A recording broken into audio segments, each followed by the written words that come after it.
The Montgomery estate smells like pine and cinnamon, but it might as well be formaldehyde.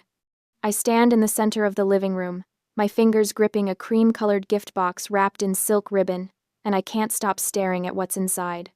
A lifetime VIP membership to Last Chance Love, an app explicitly marketed to desperate singles over 30. And beneath it, a hardcover book with raised gold lettering, How to Find Happiness When You Die Alone. A.T. The fire roars in the marble fireplace behind me. Outside the French windows, snow falls in thick, silent sheets, blanketing the manicured grounds. But inside this room, the cold has nothing to do with December weather. Bella giggles. The sound is high and sharp, echoing off the vaulted ceiling like breaking glass. I saw it on TikTok. My sister says, her voice dripping with false sweetness. The reviews were amazing. 5 stars for women who've given up on traditional dating. I don't look up. I keep staring at that horrible pink app card, at the cartoon illustration of a wilting flower that's supposed to represent women like me. Women who've supposedly expired. Take it, dear. My mother's voice cuts through the room. Trinity Montgomery sits perched on the ivory settee, her posture so rigid she could be carved from the same marble as the fireplace. Bella's just worried about your future. Don't let your ego turn you into a spinster forever. My father says nothing.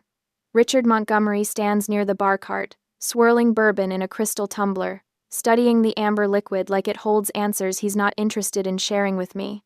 His business partner, Harrison Sterling, shifts uncomfortably in the leather armchair beside him. Preston Sterling, Bella's fiancé, examines his phone with sudden, intense focus. I close the box. Slowly. My hands don't shake, though something inside my chest feels like it's cracking open. 8 months. It's been 8 months since I sent those invitations, since I spent 3 evenings at my dining table in Austin selecting the perfect cardstock, tying velvet ribbons by hand. 300-gram weight, the kind that whispers quality when you hold it. Nate had watched me from the doorway, his arms crossed, his expression careful. "Are you sure you don't need to call them?" he'd asked. I'd smoothed another ribbon, my fingers working the silk into a perfect bow. They're my parents. They wouldn't miss this.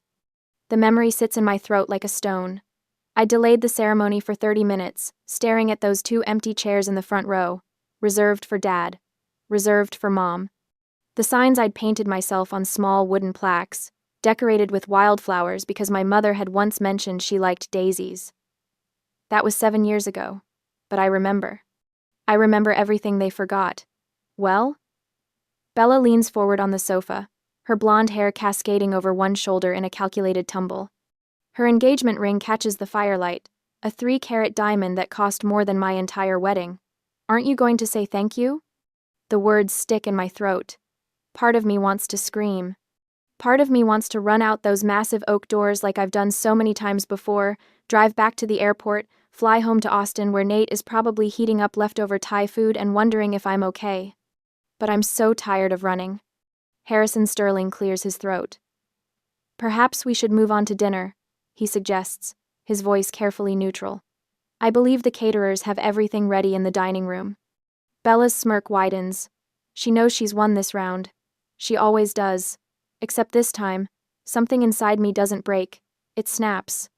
Not my heart, which has been breaking in this house since I was old enough to understand that some children are treasured and others are tolerated. No. What snaps is something harder. The chains I've been dragging around for 29 years. The ones labeled good daughter and second best, and maybe if you try harder. I look up. My eyes meet Bella's, and I watch her triumphant expression falter just slightly. There's something in my face she doesn't recognize.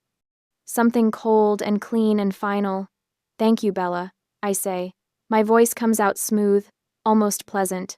"I'll keep this very carefully." I tuck the box under my arm, holding it against my ribs like evidence, because that's exactly what it is. Trinity frowns. "Caroline, don't be dramatic. It's just a thoughtful gift." "Oh, I know." I smile. The expression feels strange on my face, like I'm wearing someone else's mouth. It's very thoughtful, very valuable. Richard finally looks at me, his gray eyebrows drawing together. "Caroline." It's a warning, the same tone he used when I was 16 and suggested that maybe, just maybe, Bella shouldn't get a BMW for her first car, when I'd received a 10-year-old Honda. The tone that means, don't make a scene, don't embarrass us, don't exist too loudly in spaces meant for your sister to shine. I hold his gaze. Yes, Dad? He opens his mouth, closes it, turns back to his bourbon. Preston Sterling stands abruptly, shoving his phone into his jacket pocket. I need some air, he mutters, and walks toward the French doors leading to the terrace. Bella's smile finally cracks. Preston, it's freezing out there. Preston hesitates at the terrace doors, the cold air blowing in, before turning back with a resigned sigh to join the procession to the dining room. But he's already gone, and I understand something in that moment. He's uncomfortable. He should be. Any decent person would be. Shall we? Harrison gestures toward the dining room, his discomfort palpable in the tight set of his shoulders. The dining room chandelier throws diamond patterns across the white linen tablecloth. Trinity taps her spoon against her crystal water glass, the sound cutting through the murmur of polite conversation like a blade. Before we begin, my mother announces, her voice pitched for an audience, I want to toast this very special season, the year of the bride. I watch Bella straighten in her chair, her practiced smile blooming across her face like she's been waiting for this cue her entire life. My youngest daughter, Trinity continues, gesturing toward Bella with her wine glass, will be married this February in what I can only describe as a modern royal event, 300 guests. The ballroom at the Four Seasons, a dress that took 6 months to design. Preston shifts beside Bella, his jaw tight. Harrison Sterling studies his salad fork with the intensity of an archaeologist examining an artifact. Bella has always known how to do things properly, Trinity says, and the word properly lands on my skin like a slap. With grace. With consideration for family. My father lifts his bourbon in agreement. He hasn't looked at me since we sat down. I cut into my filet mignon. The knife slides through the meat with barely any resistance, but my hand feels welded to the handle. Trinity sets down her glass with a delicate click. Her gaze swings toward me, and I recognize the glint in her eyes. She's about to perform. Bella is settled, she says, her tone dripping with manufactured concern. But what about you, Caroline? You're approaching 30. You can't plan to live with plants forever, can you? The table goes quiet. Even the catering staff, refilling water glasses near the sideboard, seem to freeze mid-pour. When is it your turn? Trinity asks. The question hangs in the air like smoke. I feel Preston's eyes flick toward me, then away. Harrison clears his throat but says nothing. Bella leans forward slightly, her expression arranged into something that might pass for sisterly interest if you didn't know her, but I do know her. I see the anticipation in the way her fingers curl around her wine stem. She's waiting for me to crumble, to stammer, to make some excuse about focusing on my career or not having met the right person yet. I set down my silverware. The clink of metal on porcelain sounds louder than it should. I'm not single, Mother. The words come out calm, steady, like I'm commenting on the weather. Trinity blinks. Excuse me? I've been married for 8 months. My mother's face goes through 3 distinct expressions in the span of 2 seconds. Confusion, disbelief, rage, liar. The word explodes out of her mouth before she can stop it. Her hand slams down on the table, rattling the silverware. Why would no one know about this? You secretly eloped in Vegas, didn't you? Is that why you've been so distant? I didn't elope in Vegas. Bella's face has gone pale, but she recovers fast. She always does. Are you making up stories to ruin my engagement party?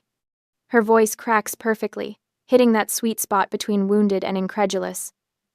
You've always been jealous of me, Caroline, but this is pathetic even for you. She turns to Preston, her hand finding his arm. Can you believe this? But Preston is looking at me, his attorney's brain clearly running calculations I can't quite read. I sent invitations, I say. My voice hasn't changed pitch. I sound almost bored, which is strange because my heart is hammering against my ribs like it's trying to escape. Via FedEx overnight, in February. My father's glass hits the table hard enough that bourbon sloshes over the rim. If you sent invitations and didn't get a reply, why didn't you call? His face is flushed, the vein in his temple pulsing. You did this on purpose, didn't you? To embarrass this family in front of the Sterlings? And there it is. The truth I've been circling around for 8 months, The answer I didn't want to see, even as the evidence piled up around me like snow against a door. They didn't forget. They're gaslighting me. Right now. In front of witnesses. Rewriting history while I sit here holding the receipts they don't know exist yet. The last thread of hope I'd been clutching, the one I didn't even know I was still holding, dissolves. Something shifts inside my chest. The architect in me takes over, the part that knows how to read blueprints and calculate load-bearing walls and understand exactly where pressure needs to be applied for a structure to fail. I stop trying to defend myself with emotions. They don't care about my feelings. They never have. Under the table, hidden by the white linen, I slide my phone from my clutch. My thumb finds the message thread with Nate. I type one word. Now. The message shows as delivered, then read. I put the phone away and pick up my fork again, spearing a piece of asparagus like nothing happened. Caroline. My mother's voice has that dangerous quality to it now, the one that used to send me running to my childhood bedroom. Stop this nonsense and apologize to your sister. For what? I take a bite of asparagus. It tastes like absolutely nothing. For getting married? For inviting my family to my wedding? Which part needs an apology? Bella's eyes are bright with tears that haven't fallen yet. She's good at this, holding them right on the edge where they catch the light. I can't believe you'd lie about something like this. On Christmas Eve. Christmas Eve. I'm not lying. Then prove it, my father snaps. I meet his eyes across the table. Okay. Harrison Sterling shifts in his seat, clearly wishing he was anywhere else. Preston has gone very still beside Bella, his lawyer instincts finally catching up to whatever his gut has been telling him. The chandelier above us catches on my wedding band. I've been wearing it this whole time. They never even noticed. Dessert will be ready in 15 minutes, one of the catering staff announces from the doorway, oblivious to the tension crackling through the room like static electricity. My phone buzzes once against my thigh. A text from Nate. System accessed. Ready when you are. Any tonight. I look up at the 85-inch smart TV mounted above the fireplace in the adjoining sitting area, currently displaying a digital fire log that mirrors the real fire burning below it. Actually, I say, standing up from the table, I think we should skip dessert tonight. I walk toward the TV, my heels clicking against the hardwood floor. There's something everyone needs to see. Caroline, sit down. My mother's voice has taken on that edge, the one that used to make me shrink into myself, desperate to be smaller, quieter, less troublesome. Not tonight. I stop in front of the TV, my back to the room. You always believe Bella unconditionally. My voice sounds strange to my own ears, calm, almost conversational. But have you forgotten what my husband does for a living? Silence. I turn to face them. Nathaniel Vance, senior cybersecurity analyst. He works for a firm that protects Fortune 500 companies from data breaches. Trinity's mouth opens, closes, opens again. I don't see what that has to do with anything. Don't you?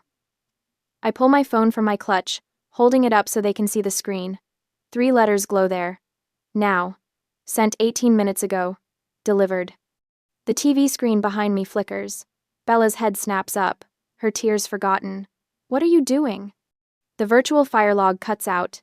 The screen goes black for exactly 2 seconds. Then it lights up again, displaying something entirely different. A computer desktop. Blue background. Neat rows of folders. Remote access activated appears in the corner in small white text. What is this? Richard's voice has gone hard. Turn that off. I designed the electrical system for this house. I keep my tone pleasant, almost chatty, like I'm discussing the weather. Did you know that? You hired me fresh out of grad school. Paid me an exposure and family discount rates. I installed every smart system, every camera, every sensor. I turn back to the screen, watching as the cursor moves without anyone touching it.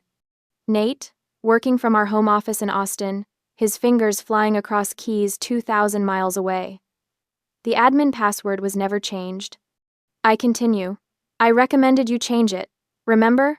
I sent that email. Twice. Harrison Sterling leans forward, his expression caught between fascination and horror. Preston has gone very still beside Bella, his lawyer brain clearly working through implications. This is illegal. Bella's voice cracks. Not with tears this time, with panic. Actually, it's not. I don't look at her. I'm the system administrator on record. I have full legal access. Nate is simply helping me retrieve my own files. Trinity stands up, her chair scraping against the hardwood. Files? What files? The cursor on the screen moves to a folder. The label makes Bella gasp. Project. Truth. When you dismissed my career as playing with plants. I say quietly, you forgot I'm an architect. Architects plan. We think 3 steps ahead. We build systems designed to last. My father's face has gone red. You had no right to put cameras in our home without telling us. I told you. My voice stays level. I gave you a 40-page manual. You signed off on everything. There's a camera at the front door, one at the side entrance, one covering the driveway, all disclosed, all legal, all recording to a professional NVR system in your wine cellar. What's an NVR system? Trinity's voice sounds smaller now. Network video recorder. I finally turn to look at her. It's not cloud storage that deletes after 6 months. It's physical hard drives, professional grade, data retention for 2 years. I watch the color drain from Bella's face. She understands. She's already doing the math, counting backward through months. You're bluffing, she whispers. I turn back to the screen. The cursor hovers over the folder. Do you remember February 12th, Bella? I ask. My voice sounds almost gentle. It was a Tuesday. Cold. You were wearing your cream cashmere coat. The FedEx driver arrived at 10:15 a.m. Stop it. Bella's voice rises. Mom, make her stop. The package was blue. I continue. Express overnight. 4 velvet boxes inside, wrapped in ivory ribbon. My wedding invitations. Preston's head turns toward Bella, slowly, like he's seeing her for the first time. Turn it off, Bella screams. Mom, make her turn it off. But Trinity is frozen, her hand still pressed to her throat, her eyes locked on the screen. It's too late anyway. I hit enter on my phone. Nate, receiving the signal, opens the folder. The first image fills the screen in perfect high definition. A FedEx receipt, signature line clearly visible. Isabella Montgomery, signed in her distinctive looping handwriting. Date, February 12th. Time, 10:15 a.m. The dining room explodes into chaos, but I just stand there, my phone in my hand, watching my sister's carefully constructed world begin to crack. And I feel nothing but cold, clean satisfaction. That's my signature, Bella says immediately. Her voice has lost its hysterical edge, replaced by something flatter. More dangerous. So what? I signed for a package. That doesn't prove anything except that I was home that day. She's recovering. Faster than I expected. Evidence 1, I say, keeping my voice level. Clinical. Like I'm presenting designs to a difficult client. You signed for a package from Caroline and Nate Vance on February 12th. 3 weeks after our wedding invitations were mailed via FedEx overnight. I don't remember every package I signed for. Bella crosses her arms. We get deliveries constantly. My brand partnerships alone generate dozens of shipments per week. But Trinity sits up straighter. I can see her grasping at this explanation, wrapping her hands around it like a lifeline. That's true. Bella's business requires constant inventory management. She can't be expected to remember one random delivery from 8 months ago. Nate's cursor moves on the screen. The receipt disappears, replaced by a screenshot of an email inbox. My mother's email inbox. Evidence 2, I say. The screen shows Trinity's Gmail account settings. Filters. There's a long list of them, sorting newsletters and promotional emails into various folders. But one filter sits at the top of the list, marked with a red flag icon. Rule name, wedding block. I read aloud. If subject contains wedding and Caroline, then delete permanently. Skip inbox. Do not archive. The creation date sits right there in gray text. February 14th, 2 days after the invitations were delivered. This filter was installed from an IP address that traces back to Bella's device. I continue. Her iPhone specifically. The same device she uses to manage her Instagram account. The silence that follows isn't peaceful. It's the silence of a trap snapping shut. Trinity's face has gone pale. That's not possible. I never authorized anything like that. Of course you didn't. I meet my mother's eyes. Bella has your password. She's had it for years. Remember when she set up your 2-factor authentication last Christmas? She told you it was for security. Preston stands up slowly from his chair. He's staring at Bella like he's seeing her for the first time. You hacked into your mother's email? I didn't hack anything. Bella's voice pitches higher. I have access, because Mom asked me to help manage her correspondence. She gets overwhelmed by all the emails. I manage philanthropic contacts, Trinity says weakly. Charity board communications. Bella helps me organize them. By deleting emails about your daughter's wedding? Harrison Sterling's voice cuts through the room. He's still sitting in his chair, but his posture has changed. He's no longer the uncomfortable observer. He's engaged now. Focused. Bella stands abruptly. Her chair scrapes against the hardwood floor. Fine, yes. I hid the invitations, but I did it to protect Mom and Dad. The room freezes. She's pivoting.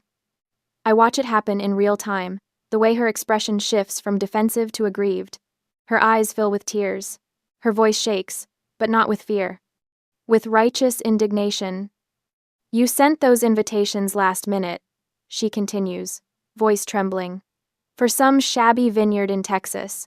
Dad has high blood pressure. Tree. Mom worries constantly about image, about what people think. I saw that location you chose, Caroline, that rustic barn aesthetic, and I was afraid they'd be humiliated, afraid they'd spend the whole trip stressing about appearances. She wipes her eyes with the back of her hand. So yes, I hid them. I threw them away. I did it out of love. I was trying to protect our parents from embarrassment. Trinity inhales sharply. I watch her expression shift, see her reaching for this new narrative like a drowning person, grabbing driftwood. You were protecting us? Of course I was. Bella's voice cracks. Caroline always does things her own way, never considering how it reflects on the family. I couldn't let you suffer through some subpar wedding just because she refuses to maintain our standards. It's brilliant. In a horrible way. She's reframed herself from villain to hero in 30 seconds flat. The malicious act becomes protective sacrifice. The lie becomes love. Preston's frown deepens. He's not buying it. I can see the doubt written across his face, the way his jaw tightens. But my parents are already softening. Already finding the explanation they want to believe. I don't panic. I don't rage. I don't give Bella the satisfaction of seeing me unravel. Instead, I smile. It's a smile full of pity. The kind you give a child who's trying to convince you the dog ate their homework when you can see the torn pages in the trash. Protecting them. I repeat softly. That's your story? It's the truth. Bella lifts her chin. Then why? I say, each word deliberate. Did you throw the invitations in the recycling bin instead of hiding them in a drawer? Bella blinks. What? If you were protecting Mom and Dad, if you were worried about their feelings, you would have hidden the invitations somewhere safe. Somewhere you could retrieve them later if needed. You would have preserved them carefully, just in case your plan went wrong. I gesture to the screen where Nate has already queued the next file. But you didn't do that. Did you? Preston turns to look at Bella. Really look at her. Did you? I was upset, Bella says quickly. I wasn't thinking clearly. That's interesting, I say, because the video footage suggests you were thinking very clearly. I nod to the screen. Nate clicks play. The video quality is stunning. Crystal clear footage from the front door camera, the one mounted above the entrance with a perfect view of the porch and driveway. The timestamp reads, February 12th, 10:14 a.m. The FedEx truck pulls into frame. The driver climbs out, carrying a blue package. He rings the doorbell. Bella appears 30 seconds later. She's wearing yoga pants and a cropped hoodie, her hair in a high ponytail. She smiles at the driver, signs the tablet, accepts the package. The driver leaves. Bella looks down at the package. I watch her read the return address label. Caroline and Nate Vance. Her expression changes. The smile vanishes. Something cold and sharp takes its place. She doesn't look worried. She doesn't look protective. She looks furious. Bella glances around, checking if anyone's watching. Then she walks to the side of the house where the recycling bins sit behind a decorative lattice screen. She doesn't hesitate, doesn't pause, doesn't open the package to check the contents. She just hurls it into the bin like she's throwing out garbage. The 4 velvet boxes I'd wrapped so carefully probably crushed on impact. The invitations I'd lettered by hand likely bent and creased. She doesn't look back, just wipes her hands on her pants and walks inside. The video ends. The dining room stays silent. Even the fire in the hearth seems to hold its breath. Preston's face has gone blank.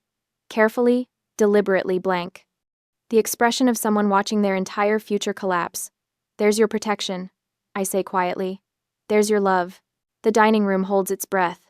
I watch Preston's face cycle through expressions too fast to name. Confusion, realization, disgust. He stands so abruptly his chair scrapes against the hardwood floor, the sound sharp enough to make my mother flinch. You threw your sister's wedding invitations in the trash? His voice is quiet, which somehow makes it worse. Because you were afraid of sharing the spotlight? Bella reaches for his arm. Preston, I can explain.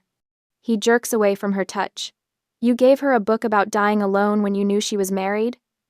He's staring at Bella like he's seeing her for the first time. Maybe he is. I cannot marry a monster. The word hangs in the air. Monster. Bella's face crumples. You don't understand, she's always... But Preston is already moving. He pulls the engagement ring off her finger with such force I'm surprised the band doesn't bend. The 3-carat diamond catches the chandelier light one last time before he places it on the table with a deliberate click that echoes like a gunshot. We're done, he says. My mother surges to her feet. Preston, don't be hasty.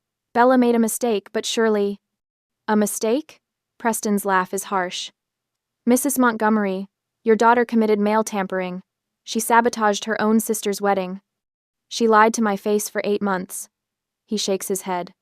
I wanted to marry into a family with integrity. Clearly, I was mistaken about what I'd find here. Harrison Sterling rises beside his son, his expression carved from granite.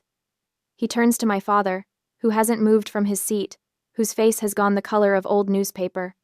Richard. Harrison's voice carries the weight of 40 years in business.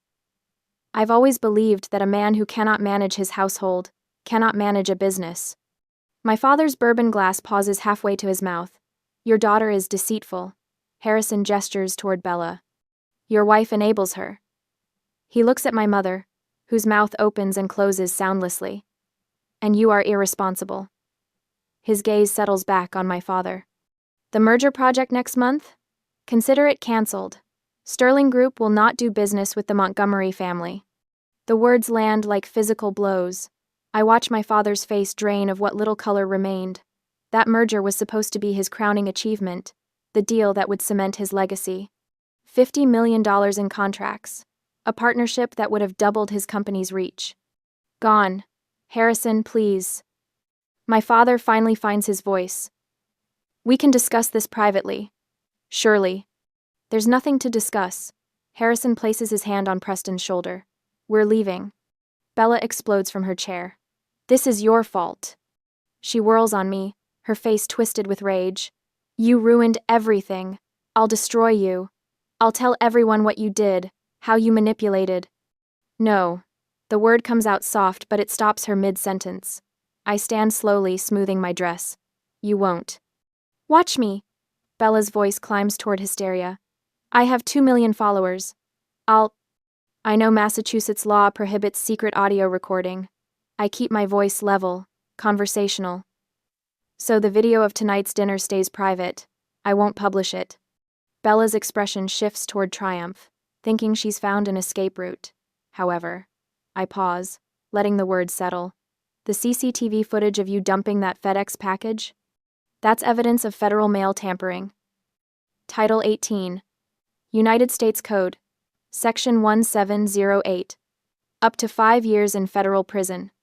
The color drains from Bella's face. If you dare speak one lie about me on social media, that video and a lawsuit go straight to the police and your brand sponsors. I tilt my head, studying her. I wonder how Dior and Cartier will feel about their ambassador being investigated for federal crimes. Bella collapses back into her chair. The sound that comes out of her isn't quite a sob, isn't quite a scream. It's the sound of someone's carefully constructed world imploding. My mother sits frozen, her hands clutched in her lap. My father stares at the table like the wood grain holds answers. I reach for the cream-colored gift box, The one containing that horrible app membership and that cruel book that I put on the table. I pick it up with both hands and walk around the table. Bella flinches when I approach, like I might hit her. I place the box directly in front of her, right next to Preston's abandoned engagement ring. Keep it, I say. You need it more than I do now. The words taste like freedom. I turn toward the door. Harrison and Preston are already in the foyer, collecting their coats. As I pass Harrison, he gives me a single nod.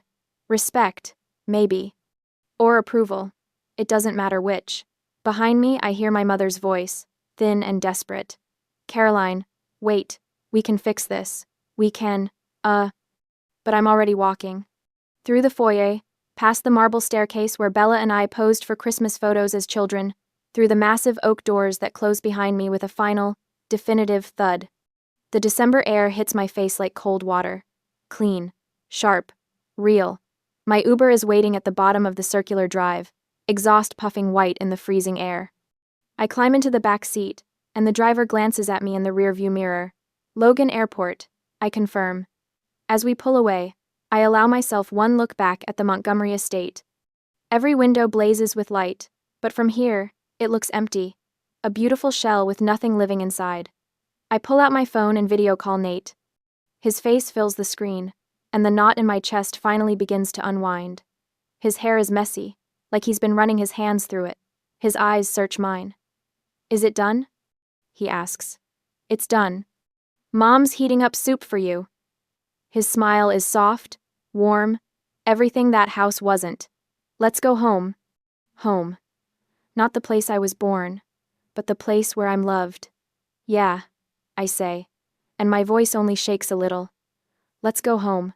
3 days later, I'm unpacking groceries in our Austin kitchen when the FedEx truck pulls up. Through the window, I watch the driver jog to the porch, scan a package, jog back. The box sits there on the welcome mat, square and flat.